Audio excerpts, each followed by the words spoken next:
Plain Talk Podcast. I'm your host, Rob Port. My guest this episode is North Dakota Department of Corrections head Leann Bertsch. Now, she's going to be on to talk about a debate that the legislature's been having about the Dakota Women's Correctional Facility in New England, North Dakota. It's as you could probably guess from the title, it's a women's prison. It's not actually run by the state. It's owned by a consortium of western counties that has had a contract with the state for about 15 years where the state pays them to house our female prisoners. Now, Governor Doug Burgum, in his executive budget, introduced some funding to reshuffle and move away from that facility, move the women out of that facility, move them to an existing facility in Missouri that houses, or along the Missouri River near Bismarck, that houses, it's called the Missouri River Correctional Facility, that currently houses men near Bismarck, and then move those men to a new facility in Jamestown. And the reason why they want to move away from the facility in New England is there's a lot of reasons. They have to do with cost. They have to do with how isolated the prison is. They have to do with the difficulty in recruiting prison guards. I mean, there's a lot of reasons to move away from it, but probably the most important reason is the conditions for the female prisoners there. Now, when you listen to this interview with Leann Bertsch, she's going to say some things that are going to raise your eyebrows. She's going to tell you that she feels that this current facility is violating the Eighth Amendment rights of those prisoners. She is going to tell you that about a woman who feels that her dental care was so bad she had to take matters into her own hands. It's pretty shocking stuff. You're going to want to stay tuned for that. But before we get to the interview, a rant. Now, here in North Dakota, we had, during the 2018 election cycle, we had a big debate about voter ID laws. And it became national news because we had one of the hottest U.S. Senate races in the country between Kevin Cramer and Heidi Heitkamp. Kevin Cramer ultimately won that race, but not before a lot of accusations were being thrown around about North Dakota's voter ID laws and how that they were formulated to supposedly suppress the Native American vote and suppress Heidi Heitkamp voters. And it was all, this partisan machination to basically disenfranchise voters who might cast their ballots for Democrats and Heidi Heitkamp specifically. Now, we held the election, and we know what actually happened in Native American communities is that turnout broke records. So if the intent of the North Dakota legislature in implementing these voter ID laws was to suppress votes, they failed miserably because with just a little bit of organization, voter turnout broke records. And to me, that outcome just frankly proved that, hey, the law is actually pretty easy to comply with. You put a little bit of effort into it, you comply with the law. It is very easy to vote in North Dakota. In fact, I would argue, due to our lack of voter registration, among other things, it's easier to vote in North Dakota than it is in just about any other state in the union. But what's interesting is there's a new working paper out published by the National Bureau of Economic Research, and they find that voter ID laws, quote, have no negative effect on registration or turnout overall or for any group defined by race, gender, age, or party affiliation. Now, the researchers made some 1.3 billion observations from elections, collecting in elections from 2008 to 2016, and they use these observations to support their argument. They say in the description of the working paper, I quote, these results hold through a large number of specifications and cannot be attributed to mobilization against the laws measured by campaign contributions and self-reported political engagement. Now, of course, I should add here that before voter ID supporters like myself get too excited, there's also this, I quote, ID requirements have no effect on fraud either, actual or perceived.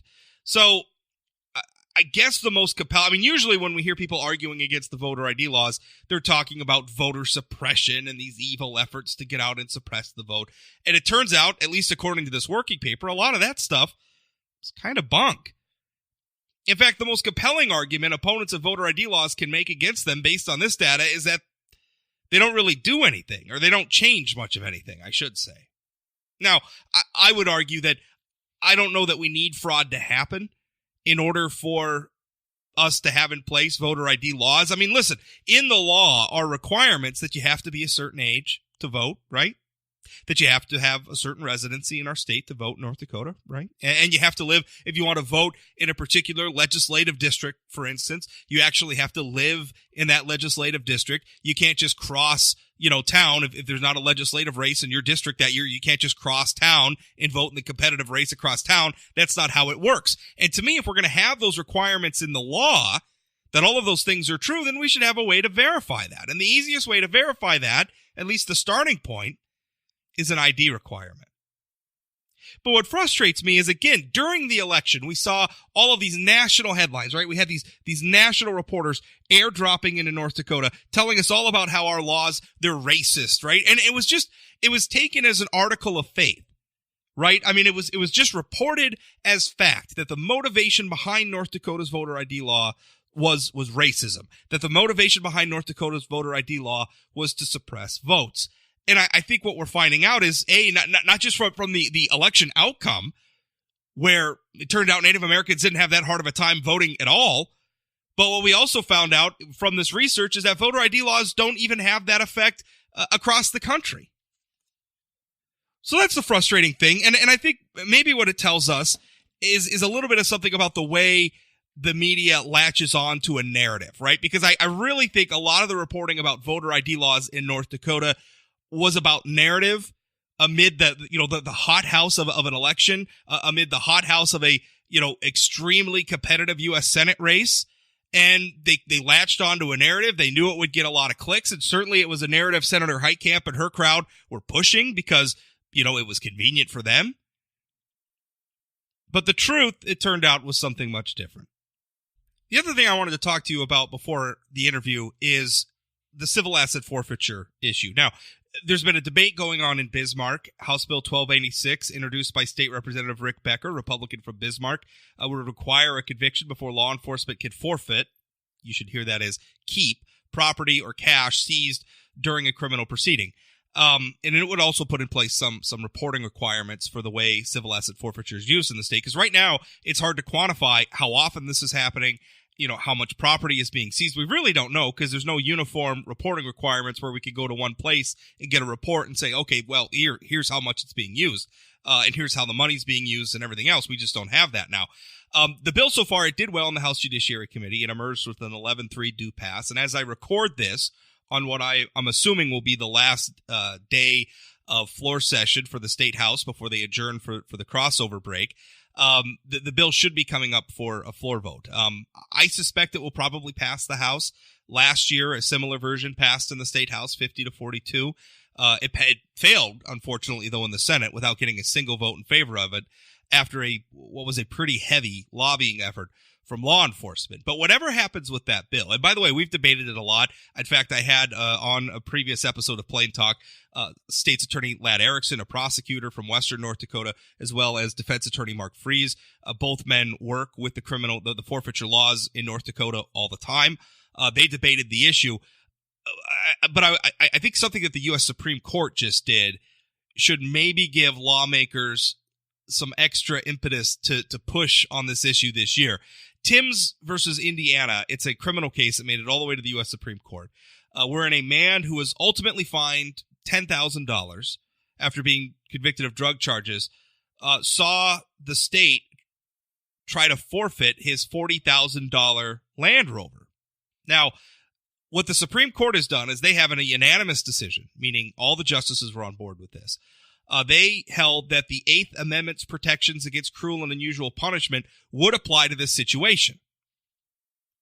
Now, it was a narrow ruling. What the Supreme Court did not do is they did not decide that the defendant in Timms v. Indiana, that his Eighth Amendment rights specifically were violated by this specific forfeiture. All that they said is that the Eighth Amendment is incorporated to the states, and then they remanded the case back to the lower court saying, please take another look at this in light of us saying that the Eighth Amendment applies. So we don't really have a good outcome from that. But I feel like we can kind of see which way the wind's blowing. And it sure seems to me that a forfeiture that is worth 4 times what the person's fine was for the crime itself is probably not something that's going to stand up under Eighth Amendment scrutiny. Of course, Eighth Amendment is the protection against cruel and unusual punishment and excessive fines. So if that's an excessive fine, then here in North Dakota, where law enforcement is allowed to forfeit property without a conviction at all, You wouldn't think that that would stand up to Eighth Amendment scrutiny either, right? If you're convicted of a crime and the property that law enforcement takes from you and keeps is worth multiples of what you were fined with for the crime, I think most of us could say that that's excessive and it's unconstitutional under the Eighth Amendment. But how about if the government takes something from you and you weren't even convicted of anything? Or maybe, as the case may be, you weren't even charged with anything. And by the way, that happens in North Dakota. Last year, we had reports of a man who was acquitted of charges related to the Dakota Access Pipeline protest. He had been charged with some crimes. Doesn't matter what they are now because he was acquitted from them. But the state of North Dakota was trying to keep his pickup truck anyway. Now, that's not fair. How can that be fair if you're not even convicted of a crime? And yet, what we hear from law enforcement, including Mr. Erickson, who I consider to be a friend and a good person, but what they argue is that they need the ability to forfeit without a conviction because it facilitates, crimes that may cross jurisdictional boundaries, and it just makes their lives a whole lot easier. But I'm going to tell you, I'm not sure that law enforcement convenience rises to the level of allowing them to violate our constitutional rights. So anyway, it's an interesting case, and I certainly hope that civil asset forfeiture reform passes in the legislature this year. We'll see what's happened. It's very much in doubt at this point. That's it for the rant. We'll have Leann Bertsch coming up next.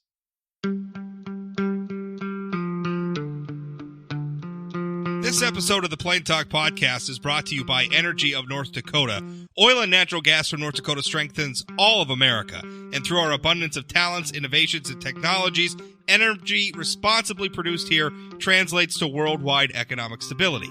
With producers and our communities working together, we're securing a sustainable future that generation after generation can build on. It's all happening right now with Energy of North Dakota. Learn more at energyofnorthdakota.com. Leann Bertsch is the director of North Dakota's Department of Corrections. Now, she's been doing a great job. And Leann, first of all, thank you for your time today to do a little interview with me. And I think you've been doing great work reforming North Dakota's correction system. You've gotten some national attention even out of it. I don't think you've been getting enough attention. So thank you for that. Thank you. There's been a debate in the legislature, and your boss, Governor Doug Burgum, I kicked it off. He included in his executive budget funding to do sort of a reshuffling of our prisons. Essentially, we're going to move some female prisoners out of under his plan, move some female prisoners out of a facility in New England, North Dakota, move them to a facility that currently houses men near Bismarck, and move those men to a facility in Jamestown. And there's funding to make all of that happen. But there's been some resistance to that, and I wanted to talk with you about it. And first of all, maybe start with just having you explain, why is all that reshuffling necessary? So right now, the women who are incarcerated within the Department of Corrections are in a contract facility. It's not a state-owned facility. It's a facility that's owned by a consortium of 6 counties that run the Southwest Multi-Correctional Center out in Dickinson, and that's the parent. And back in 2003, the Department of Corrections, when the women who are incarcerated, that population was growing, and the Department of Corrections came in with a plan that would have remodeled an existing building on the campus of the James River Correctional Center and the State Hospital, which would have been turned into a facility designed and made for women. At that time, the Southwest Multi-Correctional Center came in the middle of the session and said, hey, we can do it for $35 a day. They're over $130 today. And that all it'll take is a lick of paint. And there was no study back then, and the Department of Corrections resisted that move. But basically, they voted to put the facility out there for economic purposes and jobs, knowing that the services were limited. So the Department of Corrections has lived with that contract for the last 15 years. But it's become more and more apparent that we have some extreme parity issues between the services that are offered the men and the services that are offered to the women.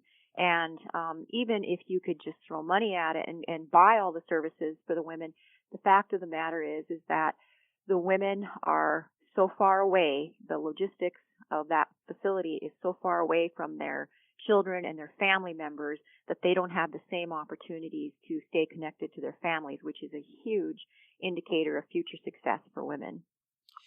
Tell us about the parity issues between men and women. What exactly are you talking about? So, for example, in our male facilities, which are located, two of them are located in Bismarck and the other facility is located in Jamestown, we have way more opportunities for educational, work release opportunities, mental, medical opportunities, behavioral health opportunities.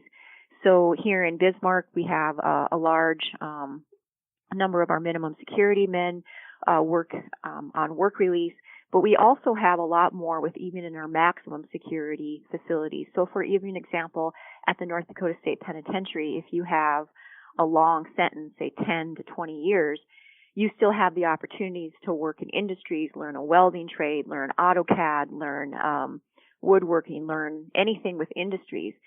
So if you're a woman out in New England and you have a long sentence, those long sentence individuals are in the housing unit that's in the basement of an old Catholic boarding school. It's limited light. Those women are not allowed to work in, there's very limited work opportunities because they're not of the custody level where they can come upstairs and actually work off-site in the industries, because most of their industries are off-site. They have some limited sewing opportunities. So they have very limited opportunities for educational and vocational programs. And in fact, the Department of Public Instructions, when they actually went out and did an assessment on their GED program at the women's facility, it was so far behind, they basically advised improve it or shut the program down. And so we've had our education staff on the road for the last year trying to get them up to par. And then it's just very, very difficult in the rural areas of state, and that's very rural, to really meet the needs of the behavioral health needs. And a large percentage of our women have some pretty significant behavioral health needs, and so they have very limited services at that facility. They don't have a dental operatory on site. So, for example, they have to load up the women in a van and they take them down to Bowman, a 50-mile drive from the facility. And during the public hearing that we had in the House, one of our former residents, one of the ladies, stood up and said that there's such a long waiting list that she actually had to pull her own tooth because she was in such pain because she didn't ever get to the dentist. So there's significant issues.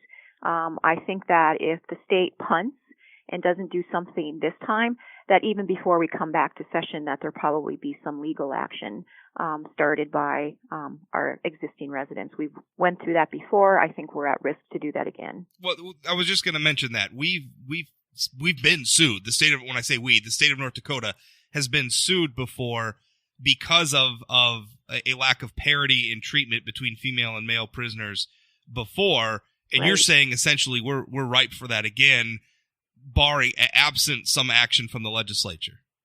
We are. So, for example, it's absolutely an Eighth Amendment right to have access to the community level standard of care for medical and dental services. I don't believe we're meeting that in that facility. Right now, we offer, so if a man comes into custody and is on methadone or some sort of medication-assisted treatment, we are able to provide that at the state penitentiary and the Missouri River Correctional Center. They do not have medication-assisted treatment at this time down in New England. So that's another parity issue, and that's also an ADA issue as well. So and then the other piece of it is, even if you could get all those services down there, 90% of the women are from Mandan East. 31% of them are from Bismarck, Mandan alone, and then the rest of them are from the center of the state east. And so we've compared the visitation rates that the women are able to have with the men, and they're getting visits with their families at a fraction of the rate that the men are able to maintain those family connections with their kids and family. It's interesting you said the visitation issue, because I think that's very important. I think for a long time, as we've debated criminal justice reform nationally, as we've debated it in the state, we've talked about the need to rehabilitate prisoners.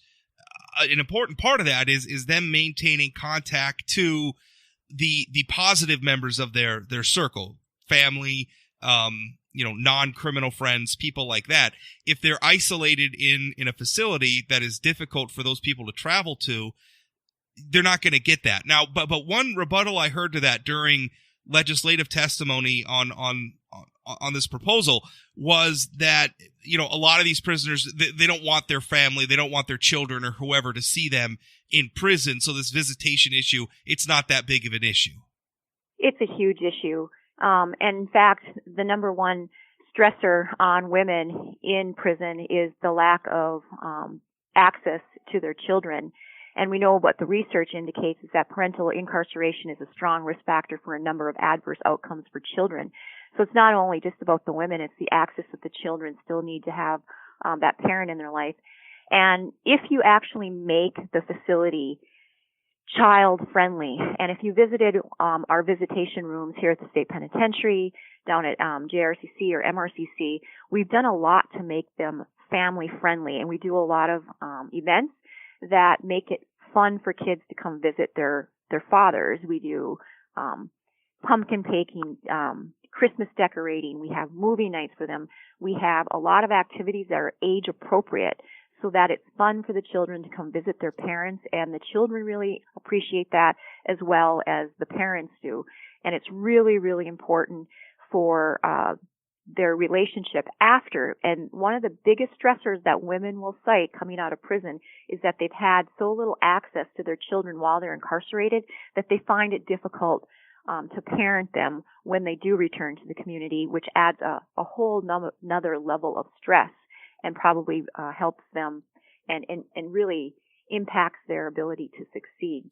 And a lot of them just say, I'm give up. I can't even deal with the stressors of raising my young kids because I no longer know them as a parent. The State House just voted this week to study this issue instead of taking action on it, which I will tell you as an observer frustrates me because I share your view of this issue that we've got to do something about this to bring treatment of prisoners back up to parity. But I look at the political situation and I see sort of a two-pronged problem that really is an obstacle to solving this problem. One is economic considerations. We're hearing a lot from people saying these jobs in Western North Dakota are important. If we get rid of this facility, we're going to lose those jobs. We're going to lose the commerce that it drives. And there's just a lot of resistance based on that. And you wouldn't think that would matter, but I'm guessing that legislators who aren't from New England have spending programs or pet projects in their districts that they don't want to put at risk either. So we have this sort of parochial horse trading going on. And then I think the other problem is there's a public perception that there's a quote from The Shawshank Redemption about, I think one of the guards makes a joke when Andy Dufresne, the character, is writing the state legislature to get funding for a library in the prison. I think the warden or one of the guards, I'm forgetting which character says it, but basically says, the only thing the public wants for prisons is more walls, more bars, and more guards. Do you think that attitude is common? I mean, is that an obstacle to trying it? Because what you're talking about is let's make it fun for the kids to come visit the prisoners. Let's educate them. Let's do all these things. And are there people out there thinking, well, these are people who did bad things. Why are we doing nice things for them? Yeah, I still think that there's that attitude. I think we've made some progress, but there certainly is the attitude that individuals who are sentenced to prison do not deserve some of the things that we provide for them. And it's not about providing things to them. It's really about what do we do to foster long-term public safety. And you have to actually provide people with the opportunity to change, which are vocational programs, educational programs, treatment programs, access to their families, work opportunities, and then a lot of enrichment programs too, because a lot of these individuals, we say rehabilitation, but a lot of them haven't actually been habilitated. So there's a lot of things that we have to establish to give them the tools to succeed. And women have a different pathway into the criminal justice system. So the large majority of the women have a lot of trauma histories with low self-esteem, a lot of abuse and sexual abuse. And so there's a lot of things that they need in addition to just even some of those basic things. And we just don't have the services out in New England, North Dakota that we would be able to provide if they were here in Bismarck. One of the things that we have a very rich, robust volunteer volunteerism. So we're able to do things without a lot of taxpayer dollars to supplement some of the things that we're bringing into our male facilities here in Bismarck. And those opportunities just are not there in New England. It's such a far drive from anywhere. And to talk a little bit about, because when we started the interview, you said one of the reasons why we have the women's prison in New England in the first place was there was sort of this economic argument made 15 or so years ago where they came in and said, this is great, we can house these prisoners cost effectively, it'll create jobs in western North Dakota. The legislature went for it. Now it seems we're making that same argument to resist change. And I guess I'm sitting over here thinking, listen, we don't create prisons as jobs programs.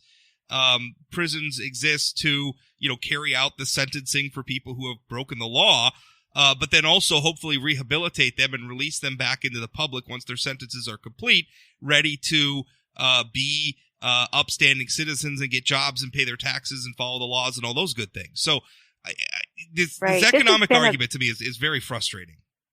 Well, it is frustrating, and this is a very expensive mistake to be making. So over 12% of our incarcerated population is women. That's a very, very high percentage. In fact, the percentage of women incarcerated in California is only 4.5%, and the national average is around 6 or 7%. There's a reason we're well above the national average on incarceration rates for women. It's because we're failing to provide them with the necessary tools.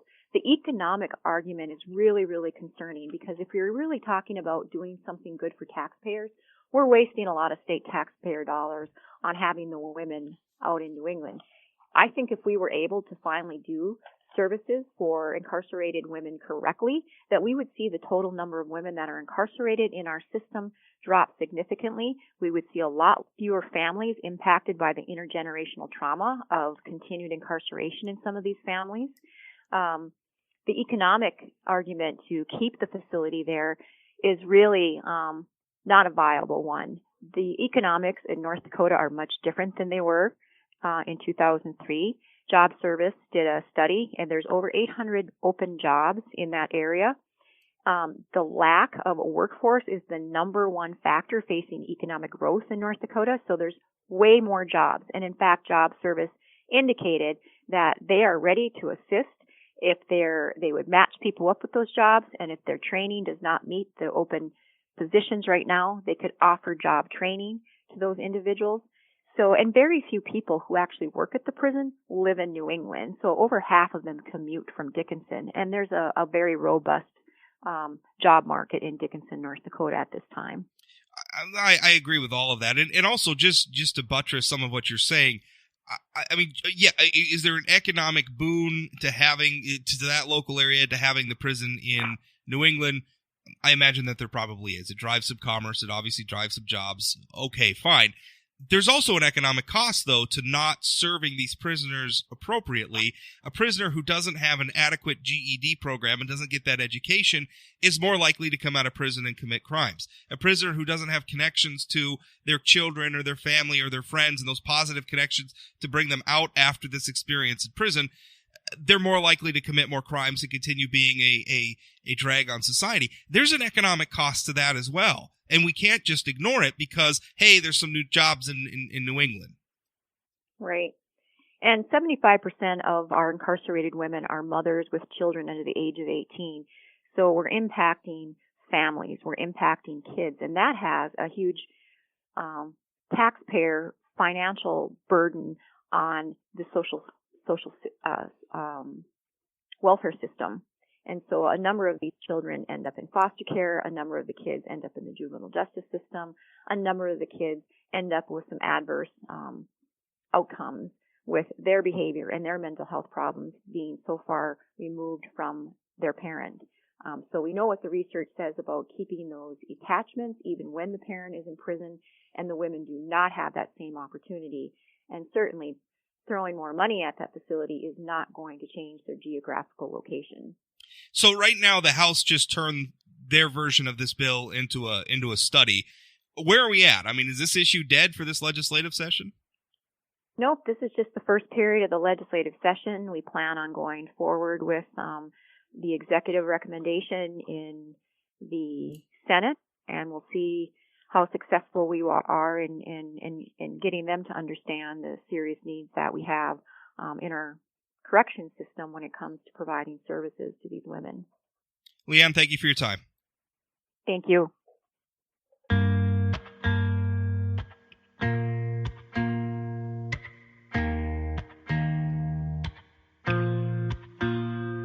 That's it for today's Plain Talk. Remember, new episodes come out every weekday morning. You can subscribe on the podcasting platform of your choice. We should be available on any of them. And if you're having any trouble subscribing to the podcast, listening to the show in any way, or if you just got feedback, and what am I doing something right? Am I doing something wrong? Do you have something you want to add to something that we've covered? Email it, rob@sayanythingblog.com. Sometimes I read some of the feedback on the show, so if you send me some good feedback or some feedback that's interesting, you may even read it on the podcast. Thanks for listening. We'll talk again.